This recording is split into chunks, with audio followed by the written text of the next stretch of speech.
Azaguié, 40 km au nord-est d'Abidjan, école des entrepreneurs, centre de mise en œuvre du projet de réintégration des ex-migrants de retour au pays. L'initiative de l'OIM, l'Organisation internationale de la migration, en collaboration avec l'État de Côte d'Ivoire, est financée par l'Union européenne. Le programme, dans sa deuxième phase, concerne 150 jeunes ex-migrants. L'Eldorado, c'est ici. L'Eldorado, c'est ici. L'Eldorado, c'est ici. Une façon de galvaniser ces jeunes ex-migrants qui seront formés au métier du bâtiment, des travaux publics, de l'agriculture et de l'élevage. C'est le premier cours, le lancement, le premier cours d'entrepreneuriat, un cours de mentoring, de coaching, et permettre à ces migrants qui ont pensé à un moment donné que l'Eldorado c'est de l'autre côté, leur dire que l'Eldorado c'est en Côte d'Ivoire. On a tout en Côte d'Ivoire, ils peuvent se réaliser ici. Et aujourd'hui c'est un nouveau départ. C'est une seconde chance pour Stéphanie, revenue il y a 2 mois d'une aventure en Libye. Tresseuse au marché de la Sikoji dans la commune de Yopougon, une amie à sa tante lui propose de se rendre en Libye avec la promesse de gagner beaucoup d'argent. Dans son voyage, elle affrontera le désert, subira emprisonnement et maltraitance avant de rejoindre Tripoli des mois plus tard, totalement désabusée. La femme m'a pris, elle m'a mis dans un travail de servante. Le métier qu'elle a dit que je partais faire, ça c'est notre cas. Quand je suis arrivée, elle m'a dit c'est comme ça. Quand on arrive ici, on cherche le travail dans les filles. Et quand le mois est fini, s'il n'est pas payé ton argent, il ne te paye pas, il prend son âme, il vient sur toi. Sors de chez moi, c'est comme ça. Si tu as la chance, il va démissionner, il va te déposer à la police, c'est comme ça. Le mois est fini, mon argent, m'ont déposé en prison, on dit que je suis malade. Et puis j'ai payé encore de l'argent pour sortir en prison. Parmi ces 150 apprenants, beaucoup ont tenté la migration irrégulière avec son lot de risques et de menaces sur la vie. Je suis arrivé dans la capitale libyenne. Donc dès qu'on est arrivé en même temps, il y a des gens qui se sont approchés de nous. Ils ont des bateaux, ils sont allés nous embarquer dans les maisons. On ne connaît même pas où ils nous ont envoyés. Donc on a fait plus d'1 mois, on ne mange pas. L'eau même pour avoir ces problèmes. C'est biscuits seulement manger. 2 jours après, j'ai appelé la famille.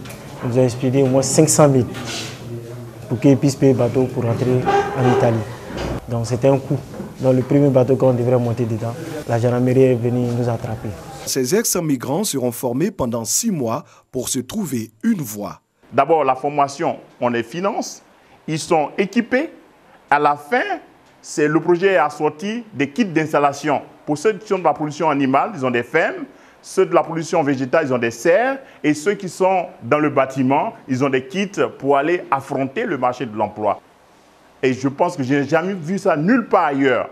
Lancé en 2018, le projet de réintégration des ex-migrants de retour au pays porte déjà ses fruits.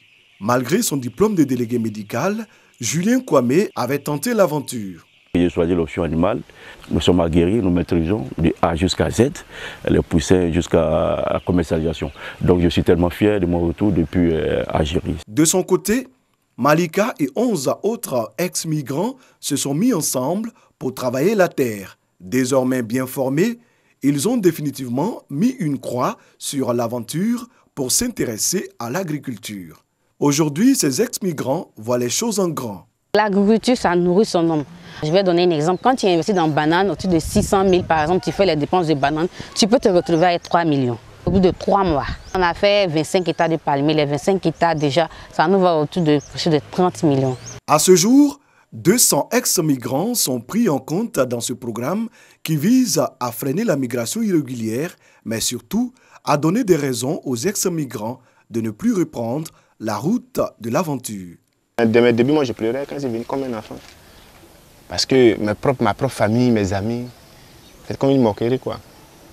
Je me sentais un peu frustré. Il dit pourquoi je suis venu alors? Je pleurais comme un gamin. Quand on m'appelle dans le projet, bon, ça m'a soulagé un peu. Ça m'a soulagé. J'ai vu que bon, quand même, avec ce projet, j'espère un avenir meilleur. Mon rêve, c'est d'être un technicien agriculteur. C'est-à-dire, comme on appelle communément un fermier, mais professionnel cette fois. Pas un fermier qui fait la débrouillardise ou bien un fermier du commun du mortel. Je vais être un professionnel et avoir un bâtiment et puis coacher des personnes parce que j'ai reçu une très bonne formation à l'ISIAE, l'école des entrepreneurs. À Azaguié, l'espoir de réussir sa vie dans son pays est redevenu possible pour ces centaines de jeunes ex-migrants. Pour eux, l'Eldorado, c'est bien ici et nulle part ailleurs.